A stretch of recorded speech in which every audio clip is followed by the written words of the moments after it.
Og løverne, de bliver ved med at være sultne. De æder jo titel på titel, der. Ja, og i dag føler jeg ikke lige, det var sulten. Der var det måske mere, at det er nogle gamle løver. Altså, de er vant til at fange deres bytte, selvom de ikke nødvendigvis er de hurtigste på sletten mere. Og det er jo egentlig det, der sker i dag, for jeg synes ikke, det er det bedste hold i dag. Men de er bare vant til at vinde kampe. De er også vant til at vinde kampe, hvor de ikke rammer niveauet. Det er farligt, det der sang. Det er da ikke sikkert, at han får den med tilbage igen. Nej, men den er snart til ejendom, tænker jeg alligevel, fordi de har vundet så mange gange. Nej, altså FC København, man kan godt mærke på dem, selvom de ikke spiller nogen stor kamp i dag. De er vant til at vinde kampe. Selvom de, som sagt, ikke spiller en stor kamp, går de jo altid rigtig i panik.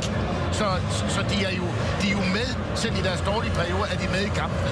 Og det tilskriver bare, at de har en vindermentalitet her. Og som sagt, de har været vant til at vinde. De har været vant til at vinde kampe, hvor pokker skal han hen. Ja, jeg ved det ikke. Han er på vej ud i bilen, og så på vej hjem. Eller fyldt den op med noget øl eller noget.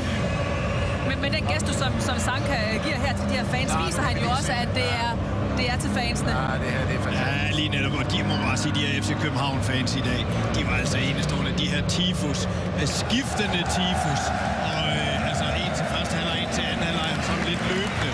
Jeg må bare sige, at ude på lægterne, der leverede de så sandelig også en fin figur, de her FC København. Ja, det rammer jo altid.